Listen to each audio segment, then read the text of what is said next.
성도 여러분 사랑합니다. 네.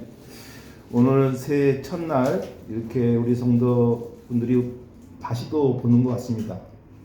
우리가 이 새해에 이렇게 이제 오면은 달력을 새로 이렇게 걸어놓지 않습니까? 달력을 새로 걸어놓는다고 해서 새해가 달라지는 게 있나요? 없습니다. 어떤 분이 이렇게 새해가 되면 이제 의기를 이제 충전하기 위해서 이제 새해가 됐으니까 새해에는 좀 좋은 일만 생기고 또 과거를 잊고 새해에는 뭔가 좀 하는 일이 만사형통이 되기를 기도를 합니다. 근데 그런 그 새해가 됐다고 해서 달라질 거는 아무것도 없죠. 단지 그 마음이 그렇게 되는 겁니다. 우리가 그 이 어두운 방에서 아무것도 안 보이는 이 창도 가려진 아주 깜깜한 이 방에 들어가면은 우리가 한 발짝도 걸기가 두렵습니다. 어디로 걸어야 될지, 어디가 뭐가 있는지 참 두렵죠. 그런데 거기에 그 이 텔레비나 전자제품에 그 빨간 불빛이 하나 이렇게 늘 꽂아져 있으면 비치지 않습니까? 그 미세한 그 불빛에 따라서 내가 가야 될 방향을 정하게 됩니다.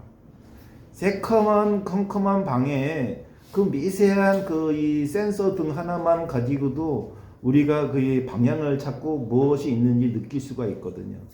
그것처럼 기도도 그렇습니다. 이 내 기도가 그 매일 드리는 기도가 그 한 번의 기도로 어떤 세상이 확 바뀌는 게 아니라 그거로 인해서 내가 가야 될 표대가 정해지는 겁니다. 그래서 늘 방 안에 만약에 그런 전자제품도 없다면 어떻게 되겠어요? 아무것도 안 보면 진짜 어디로 가야 될지 모르는 상황이 됩니다. 그래서 기도는 그러한 이 미세한 그 불빛 하나처럼 우리는 항상 전자제품이 켜져 있듯이 우리의 기도도 항상 켜져 있어야 됩니다. 기도가 켜져 있지 않으면 그 무의미한 겁니다. 우리가 구두를 아무리 새 구두를 신어도 신고 다니지 않으면 세상 사람들이 알아주지도 않지만 그 신발은 애물단지가 됩니다. 또한 그 신발을 신어서 내 발에 맞게끔 이 발이 맞춰져야 됩니다. 구두가 처음에 신으면 조금 어색합니다. 근데 계속 신으면 구두를 신었는지 운동화를 신었는지 구분이 되지 않죠. 그것처럼 기도도 늘 하게 되면은 나에 맞는 기도의 옷이 입혀집니다. 나에 맞는 기도의 옷이 입혀질 때 하나님과의 만남이 시작이 된다고 저는 생각합니다.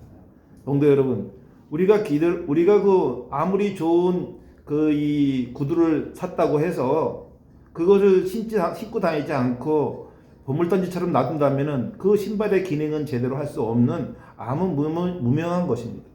그렇기 때문에 우리는 그 이 기도도 성경도 아무리 성경이 좋은 말씀이 있어도 그거를 보물단지처럼 이 어디다가 걸어놓으라는 얘기가 아니라 늘 삶 속에서 같이 동행하라는 의미로서 늘 성경책은 봐야 되는 책입니다. 보지 않는 책은 책이 아니죠. 제가 이 책을 18권을 집필했는데 저는 제 책을 잘 안 봤어요. 제가 쓰고 나서 제 만족이죠. 우리가 성형 수술을 하는 게 누구에게 보여주려고 성형 수술을 한다. 저 여자는 어떻게 이렇게 남한테 요시를 떨라고 성형 수술하냐 하지만 실제로는 아니죠. 내 만족이에요. 내가 눈꼬리가 조금만 올라갔으면 내 콧등이 약간 섰으면은 내 만족으로 성형 수술을 하지 누구에게 보여주려고 성형 수술을 하지는 않거든요. 그런데 사람들은 그렇게 얘기를 하는 사람도 있습니다. 근데 본인이 들어가면 본인은 그게 아니라 자기의 만족을 위해서 하는 거거든요. 우리가 이 성경책을 보는 것도 그렇게 생각하시면 됩니다. 내가 만족을 할 수 있는 구절이 있습니다. 저는 가끔 무슨 고난이 오거나 고민이 오거나 이럴 때 성경책을 아무 쪽이나 그냥 펼치면 그 성경의 말씀이 내 삶의 표대가 되더라고요. 우리가 그런 삶을 살다 보면 저절로 또 펴져요. 희한하게도 내가 갈급했던 내용의 답을 성경에서 주시더라고요. 내가 그 페이지를 암기해서 열은 것도 아니고 그냥 한마디로 손톱 가는 대로 펼치면 그 말씀의 은혜가 저에게 와닿더라고요. 그게 뭐냐면 자아 해석입니다. 우리가 이 점쟁이들이 그 신통방통하게 마치는 게 아니라 신통방통하게 눈치를 잘 보는 겁니다. 딱 보면은 예를 들어서 뭐 이런 거 있지 않습니까? 반지를 꼈던 손에 반지는 없는데 반지 자국이 있다. 그러면 뭐 그거는 뭐 남녀간의 문제로 왔겠구나 하고 통밥을 굴린다고 해요. 머리를 갖다가 자른 여자가 오면은 아 뭔가 새로운 결심을 하려고 왔구나 라고 한답니다. 우리 점쟁이들이 그렇게 생각을 하는 것처럼 우리가 우리 마음 자세도 우리가 바뀌면 바뀝니다. 우리가 밖에 환한데도 창문을 다 닫으면 세상이 어두운 거 아니겠습니까? 창문을 자기가 닫아놓고 세상이 어둡다 하는 것처럼 세상이 밝으면 우리가 창문을 활짝 열고 나가야죠. 우리가 아침에 일어나면 공기가 아주 상쾌하고 맑습니다. 근데 그 공기가 상쾌하고 맑은 게 그 밤사이에 변했을까요? 별로 변한 게 없어요. 일단은 공기가 차니까 시원한 거고, 다음에 아침에 일어났으니까 컨디션이 좋고, 이런 것들이 더 아침에 공기를 맑게 느끼는 겁니다. 밤새 매연으로 찌들은 공기가 그 잠시 운전 안 했다고 해서 그 공기가 대단하게 맑아지진 않죠. 그렇지만 우리의 마음이 그렇게 보인다는 거죠. 우리가 마음이 세상을 바꾸기도 합니다. 근데 더 중요한 거는 마음이 내 건강도 바꿉니다. 마음이 이 사랑하는 마음의 세상으로 보이기도 하죠. 그러니 우리가 뭐든 본다는 것은 마음이 바뀔 때만이 보입니다. 마음이 바뀌지 않으면 세상이 제대로 보이지가 않아요. 우리가 늘 갖고 있는 생각과 지식이 내 생각이 옳다라고 생각하지만 그 옳다라고 생각하는 지식마저도 옳지 않은 경우를 옳다고 느끼는 경우죠. 늘 나는 성공하고 싶고 세상에 있어서 어떤 존재감을 느끼려고 하지만 그러한 세상의 존재감도 내 뜻대로 되는 게 없습니다. 그래서 새해를 맞이하실 때는 어떠한 새로운 계획을 세우실 때는 그 계획이 주님과 동행하지 않는 계획이라면 그 계획은 무미합니다. 우리가 다 계획대로 하지만 계획대로 되는 게 있습니까? 계획대로 되는 게 없어요. 그것은 주님과 동행하지 않는 계획은 계획이라고 할 수가 없기 때문입니다. 우리가 한치 앞을 모르는 우리가 어떻게 세상에 대한 그 계획이 계획대로 되겠습니까? 근데 가끔 보면은 계획이 계획대로 되는 경우가 있죠. 그 계획이 계획대로 되려면 내가 그 계획을 이루기 위해서 부단히 노력을 해야 됩니다. 근데 부단히 노력을 함에도 불구하고 그 계획이 되질 않는 경우가 허다합니다. 그럴 때 우리는 주님과 나와 같이 동행한다는 생각을 가지신다면 그 허물어진 계획도 계획이라고 할 수 있습니다. 그 무너진 계획이 무너졌다고 생각하는 것은 인간 본인의 생각이고 하나님의 뜻은 그 무너진 계획도 새로운 계획을 알려주는 하나의 예시인 겁니다. 저는 늘 어떤 일을 할 때마다 계획대로 되지 않을 때마다 저는 이렇게 생각합니다. 하나님의 뜻이 있겠지. 지금 이렇게 어그러진 계획도 주님의 뜻이려니 라고 생각합니다. 저도 인간인지라 가끔 제 이성과 감정에 혼돈해서 이 이성을 잃는 경우가 많습니다. 성도 여러분들도 그런 경우가 많을 거예요. 말이야 좋은 말을 많이 할 수 있죠. 근데 그걸 행동으로 옮긴다는 것은 쉽지가 않습니다. 우리가 이번 우리 교회의 대주제가 다시 말씀으로 다시 사명으로입니다. 우리가 예수님의 말씀을 다시 되새겨 봐야 됩니다. 우리는 예수님을 통해서 배울 점을 뭐냐? 예수님을 닮아가려는 노력에 대한 배울 점입니다. 오늘 성경 말씀에도 모든 권세를 예수님께서 우리에게 주셨지 않습니까? 그러면 이 본인의 죽음으로 인해서 본인의 가진 권세를 이 많은 대중들에게 줬다는 뜻이 아니겠습니까? 그렇다면 우리가 그 내 권세를 남에게 줄 수 있는 게 그 쉬운 게 아니죠. 오직 하나님이니까 가능한 겁니다. 우리 인간은 내 가진 모든 권세를 죽음을 통해서 줄 수가 없습니다. 그런데 우리가 이 부자지간, 이 자녀와 부모의 지간에도 그렇지 않습니까? 자식은 달라고만 하는데 부모가 다 못 주는 것에 대해서 안타까움이 있지, 어찌 저 새끼가 징징댄다고만 탓을 할 수 있겠습니까? 다 못 주는 거에 대해서 항상 아쉬움이 있고 미안함이 생깁니다. 저 자식에 대해서 모든 것을 품어주고 싶은데 모든 것을 품어줄 수 없는 내 무능함에 자책을 하는 게 일반 부모들의 마음입니다. 근데 우리는 어릴 때는 그렇게 생각하지 않다가 본인이 나이가 먹고 자식을 낳고 살다 보니까 그런 생각을 갖게 되는 때 늦은 회개를 합니다. 그런데 하나님께서는 때 늦은 회개도 받아줄 수 있는 자리를 마련하셨습니다. 우리가 돌아온 탕자가 그렇지 않습니까? 그 돌아온 탕자에 대해서 그 아버지는 잘 왔다라고 자리를 마련했습니다. 늘 우리가 하나님도 우리가 옆길로 샜을 때도 또 하나님의 말씀을 거역했어도 우리는 그 자리가 그대로 있습니다. 우리 요나가 하나님 말씀을 피해서 도망갔지만 결국은 돌아오지 않습니까? 우리가 이 말씀의 은혜가 구구절절 옳다 할 필요가 없습니다. 중요한 것은 실천입니다. 그 실천이 바로 사명인 겁니다.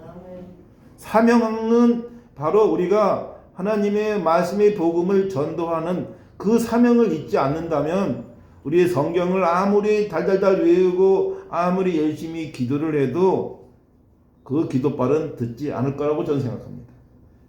사명이라는 것은 우리가 모든 행동입니다. 액션이죠.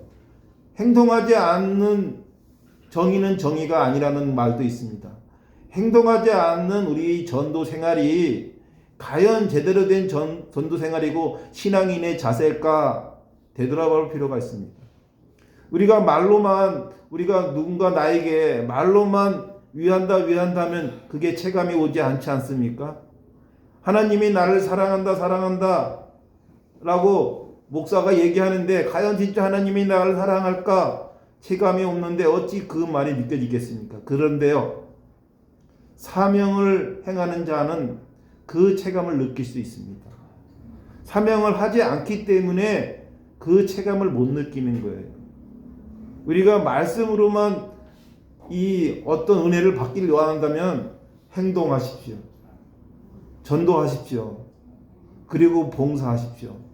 그러면 우리가 늘 얘기하지만 봉사는 받는 사람을 위해서 하는 게 아닙니다. 나 자신을 위해서 하는 겁니다. 성도 여러분, 어느 사람이 봉사를 받기를 원하겠습니까? 비굴하고 비참하지 않습니까? 누군가에게 도움을 받는 게 좋습니까? 그럴 사람은 거의 없죠. 그거는 그걸 속된 거지근성이라고 하는데 누가 거지가 되고 싶겠습니까? 다 내가 남에게 도움도 주고 선물도 주고 안아주고 싶고 받들어주고 싶지, 그 구차하게 구걸하고 동냥받고 도움받고를 원하는 사람은 없을 겁니다. 그렇다면 그 도움을 주는 사람은 어떨까요? 너무 행복하지. 내가 누군가에게 도움을 준다는 것은 그 행복 자체가 아닙니까? 본인이 행복하기 위해서 봉사한다라고 생각하시는 봉사자는 지속된 봉사를 할 것이며, 남에게 보여주기 위한 봉사를 하는 사람은 그거는 남이 보일 때만 하는 하나의 쇼입니다. 예수님께서 왼손이 한 일을 오른손이 모르게 하라는 그 의미가 바로 그런 비유에 의한 겁니다. 우리는 이렇게 봉사를 할 때도 이렇게 티를 내는 봉사를 하는 것은 그닥 아름답고 은혜를 받는 봉사가 아닙니다. 그리고 사람에게 인정받으려고 할 필요가 없습니다. 그런 행위는 믿음이 부족한 걸 떠나서 하나님의 전지전능을 인정하지 않는 겁니다. 전지전능한 하나님이 다 알고 계시다라고 생각하면 되는데 사람에게 인정을 받으려고 하니까 상처받고 힘든 겁니다. 사람에게 인정받으려고 하지 말고 하나님이 늘 나와 동행하니 하나님이 내 삶에 대해서 지표가 되주시고 나의 노고를 인정해 주실 거라는 그 확실한 믿음이 있다면 사람이 보지 않는 데서 행해야 한다고 해서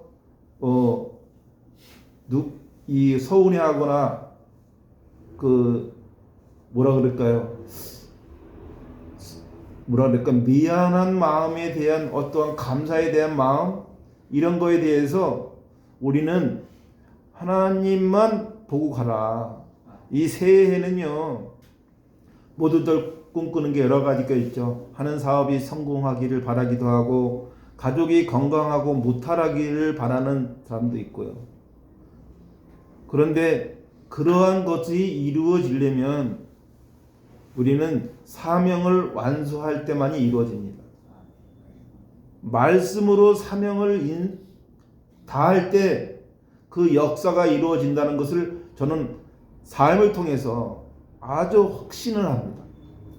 이 확신이라는 거는요 맹목에서 시작되는 겁니다. 맹목은요 의심이 해결될 때 이루어지는 겁니다. 우리가 의심이 생기다 보면은 이게 될까? 이게 된다라고 생각해도 될 일일까 말까인데 이게 될까 하고 하는 사람에게 그 일은 될 일이 거의 없습니다. 우리는 맹신 다음에 확신이 서야 우리는 좌우를 보지 않고 직진을 하게 되어 있습니다. 하나님께서 나를 사랑하시고 내 은혜가 충만해지는다는 그 까가 아니라 물음표를 던질 게 아니라 확신은 가지시는 느낌표가 되셔야 됩니다. 그러면은 제가 여러 가지 사업을 하면서도 될까라고 생각해 본 적은 거의 다 망한 사업이고 이것이 무조건 된다 한 사업도 계획대로 된 게 없어요. 그런데 지나 보면은 하나님의 계획이 이거였구나 하고 느끼게 되더라고요. 내 계획대로 되지도 않았고 내가 생각한 대로 이루어지지도 않았는데 결국 지나보면 이것이 하나님의 뜻이었다라고 느껴지더라는 거죠. 우리 성도 여러분, 우리가 성도 간의 교제에도 마찬가지예요. 우리가 이 교회에서 만나서 어떤 비즈니스를 목적으로 한 교인들은 우리 교회도 많이 왔다 가지 않았습니까? 어떤 비즈니스의 목적으로 온 사람들은 이 교회에 온 자체가 잘못된 교회의 발걸음이죠. 우리가 단추를 끼면 첫 단추를 어떻게 낍니까? 처음에 잘못 끼면 어떻게 돼요? 마지막 단추가 남거나 모자르게 되지 않습니까? 우리 새해에 들어와서 우리 1월 1일 새로운 우리가 단추를 낍시다. 아멘. 인생의 단추도 끼지만 우리의 하나님 말씀을 다시 새기는 단추, 사명을 새로 되새기는 새로운 단추를 껴야 됩니다. 그러면 올 말에는 우리가 하나님의 은혜가 충만했다고 느끼실 겁니다. 단추를 제대로 끼는 것 같이 우리의 발걸음도 마찬가지입니다. 우리가 몸이 안 좋아요. 그럼 몸이 안 좋다 새해 들어서 몸이 다시 좋아질까요? 그럴 일은 없지 않습니까? 날짜가 바뀐 것도 이건 의미가 없어요. 왜냐하면 제가 그 인도 사람들은 생일을 하지 않습니다. 그거는 사람이 만드는, 내가 1960년 1월 1일에 태어났는데 1962년 1월 1일이 내 생일인가요? 그거는 사람이 정한 거죠. 태어난 지 365일인 겁니다. 그래서 인도 사람들은 태어난 지 1000일 만일 이렇게 의미를 가지고 하지, 그 365일 해갖고 그 1년에 한 번씩 내 생일을 챙기지 않는다 해요. 그러니까 생이 이런 것도 그닥 큰 의미가 없는 거예요. 아니 어제하고 오늘하고 바뀐 게 뭐가 있냐 이거죠. 마음이 바뀐 거죠. 생일도 마찬가지로 작년 1월 1일이 올 1월 1일 내 생일인가요? 태어난 지 365일인 거고 태어난 지 1620일이고 뭐 그런 거 아닙니까? 그러니까 삶이라는 거는 그냥 연속입니다. 근데 우리가 왜 이렇게 단락을 정해놨냐? 그게 사람의 하나의 표대가 되는 거예요. 우리가 주일이 없으면 주일날 교회 나오는 그 패턴이 없어지는 거겠죠. 우리가 아침 저녁이 없다면 밥을 아무 때나 먹게 되겠죠. 근데 의학적으로도요. 정시에 밥을 먹는 것보다 배고플 때 먹는 게 좋답니다. 근데 우리는 아침 먹어야 되고 점심 먹어야 되고 저녁을 먹어야 돼요. 그게 우리가 생각한 어떤 관념이죠. 아침 먹어야 되고. 근데 어떻게 보면은 아침을 안 먹는 사람도 많습니다. 간헐적 단식이라고 해서 아침을 안 먹는 사람도 있고요. 그럼 아침을 안 먹는 사람이 그러면 뭐 병에 걸릴까요? 그렇지는 않습니다. 근데 우리가 그렇게 패턴이 왔는데 우리 몸이 그렇게 받아지게 돼 있는 거예요.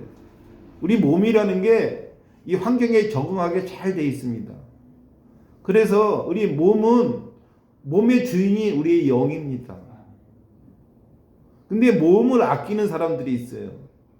그거는 몸을 아끼는 게 아니라 영을 아끼는 거예요. 영이 맑아지지 못해지는 겁니다. 우리가 막 움직이면요, 이 정신도 맑아져요. 그런데 몸을 아끼고 몸을 이렇게 늘어지게 하면 정신도 같이 늘어지고 공상만 빠집니다. 우리가 생각이 시 산다고 하는데 제가 저희 자녀들한테 그래요. 머리가 나쁘는데 머리 굴릴 생각하지 말고 몸을 움직여라. 우리가 이런 말 있잖아요. 머리가 나쁘면 몸이 고생한다. 그겁니다. 근데 머리도 나쁜데 몸도 고생을 안 해. 그럼 어떻게 되겠습니까? 정신은 더더 패패해지는 거예요. 그래서 머리가 나쁘면 몸이라도 움직여야 되는데 그 몸도 아끼니 머리가 점점 패패해지는 거죠. 그러면 다시 건강도 점점 패패해지는 거예요. 그냥 생각 없이 살아가는 게 최고 좋은 삶입니다. 머리가 좋은 친구는 미리 무엇든 사업을 하기 위해서 많은 연구를 해갖고 계획을 세워요.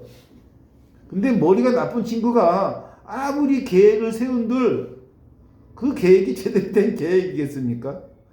머리가 나쁜 자녀를 아무리 공부시킨다고 해서 그 친구가 서울대 갈 수는 없어요. 서울대 갈 머리는 따로 있습니다. 근데 그 서울대 갈 머리가 있는데 서울대 못 가는 경우는 뭐냐? 생각이 보는 방향이 다르더라고요. 인생의 기준의 표대도 내가 보는 방향의 표대대로 가는 겁니다. 내가 이게 옳다고 생각하니 남이 볼 때는 옳지 않은데 본인은 옳다 하니까 가는 거고, 이것이 저는 사업을 컨설팅을 제가 20년 넘게 해봤는데 딱 봐도 그냥 안 되는 사업인데 그 친구는 된다라고 하고 저한테 투자를 요청하더라고요. 딱 봐도 안 되는데 우리가 굳이 똥하고 된장을 먹어봐야 할까요? 딱 봐도 똥이고 딱 봐도 된장인데 그런데 굳이 왜 먹어보냐 이거죠. 근데 그 친구는 굳이 아니라 하고 먹습니다. 안타까운 거죠. 그리고 나서 후회를 하냐?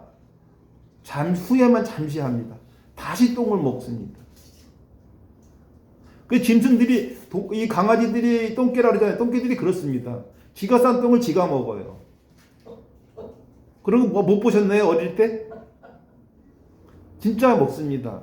그게 뭐냐? 이게 확인을 하는 거예요. 근데 그 똥개도 배부르면 안 먹습니다. 배고프니까 먹는 거죠. 그게 뭐냐? 궁죽통이라는 겁니다. 사람이 궁하면 모든 게 통합니다. 근데 그 궁함을 어디서 찾아야 되냐면 하나님 말씀에서 찾아야 됩니다. 하나님 말씀에서 안 찾고 자기의 생각으로 찾기 때문에 똑같은 실수를 계속 반복하는 거예요. 똑같은 실수를 계속 반복하니까 이번만은 아니겠지 하는 거죠. 예를 들어서 어떤 남자한테 사기를 당했어. 그러면 이번 남자만큼은 아니겠지. 또 사기당해. 이번 남자만큼은 아니겠지. 반복되는 거예요. 사업도 마찬가지예요. 계속 실패한 친구들은 이 사업은 아닐 거야 그래요. 다단계 사업은 어떤 거예요? 이건 다단계 아니야 그래요. 제가 히테란에 20년 있었습니다. 이건 다단계 아니래. 내가 딱 봐도 다단계인데. 아니 딱 봐도 다단계인데 이건 다단계 아니라는 거야. 이거는 네트워크이래. 아니 다단계가 변질된 용어가 네트워크예요. 그걸 줄여서 네트라고도 합니다. 근데 코인 다단계도 마찬가지예요. 이거는 코인이 아니라 암호화폐래. 이거는 이 생각이 그러면서 항상 얘기해요. 아 비트코인 봐라. 어? 옛날에 몇백원 하던 게 지금 억이 됐다. 보험회사의 설계사가 집에서 소뚜껑만 짓던 아줌마를 출근만 하면 월급을 준다고 그래요. 그래갖고 출근을 합니다. 근데 보험회사가 뭐 자선단체가 아니잖아요. 집에서 소뚜껑 짓던 아줌마를 월급을 왜 주겠어요? 그 보험 아줌마를 들어오게 해서 가스라이팅을 시켜서 주변에 있는 온갖 누나, 자매, 형제, 이모 다 보험 들게 합니다. 근데 이 보험 들어간 아줌마가 어려우니까 나 이거 주변에서 그냥 친한 사람들이 들어주는 거예요. 그렇게 보험 들다가 1년도 못 돼서 자꾸라집니다. 그러면 그 먹은 수당 토해내야 돼요. 그런 시스템인데 뭐가 달라지냐면 이 보험회사는 저 아줌마가 오래 안 다닐 걸 알고 그렇게 하는 거예요. 우리나라 대한민국의 큰 건물도 누가 가지고 있어요? 다 보험회사들이 가지고 있습니다. 아니 그렇게 집에서 빈둥빈둥 노는 수도권 아줌마를 월급을 줬는데 어떻게 대한민국의 제일 큰 건물들을 가지고 있겠습니까? 근데 그 보험회사가 뭐라 그러냐면 보험왕을 예를 듭니다. 저 보험왕을 봐라. 저 보험왕이 옛날에 집에서 그러던 아줌마인데 지금 저렇게 엄청난 수익을 올리는 보험왕이다. 진짜 보험왕이 있어요. 그 예를 드는데 자기가 그 보험왕이 될 거라고 착각을 하는 거지. 자기도 노력을 하면 그 보험왕이 될 거라고 생각해요. 안 됩니다. 근데 왜 되냐? 우리가 이런 거죠. 인간은 다 평등하다. 인간이 다 평등하다고 해서 아무나 대통령 되고 아무나 장차관 시켜줍니까? 하나님은요 평등하신 분이 아닙니다. 공평하신 분이에요. 일을 열심히 한 사람에게는 많은 것을 주고 일을 열심히 안 한 사람은 아무것도 안 주는 게 공평입니다. 평등은요 열심히 일한 사람도 열심히 일하지 않은 사람도 똑같이 나눠주는 게 평등인데 그렇게 되니까 공산주의가 붕괴된 거 아닙니까? 나는 열심히 일하는데 열심히 일하는 아내하고 똑같이 나눠 갖는다면 어떤 사람이 열심히 일하고 싶겠습니까? 하물며 하나님의 말씀을 실천하고 사명을 따르는 자와 하나님의 말씀을 따르지 않는 자와 어떻게 똑같이 은혜를 줄 수가 있겠습니까? 공평한 하나님은 절대로 사명을 실천하지 않는 자와 말로만 실천하는 자와 말도 실천하지 않는 자를 구분하십니다. 우리가 은혜를 받는다는 것은 사명을 실천하는 그것이야말로 새해에는 내 뜻대로 되려면 사명을 실천하는 성도가 되시기를 축원합니다. 오늘 말씀 여기서 마치겠습니다. 기도하겠습니다. 사랑과 은혜가 풍성하신 하느님 아버지 2020년 첫날 주님 전에 불러 모아주시고 말씀으로 우리를 새롭게 하시니 참으로 감사드립니다. 아멘. 또한 이 한 해를 다시 사명으로 살게 하옵소서. 우리가 서 있는 모든 자리가 사명의 자리임을 기억하시고 가정과 일터와 교회와 세상 속에서 빛과 소금의 사명을 감당하게 하옵소서. 아멘. 우리의 시작과 끝이 되시는 예수 그리스도의 이름으로 간절히 기도드리옵나이다. 아멘.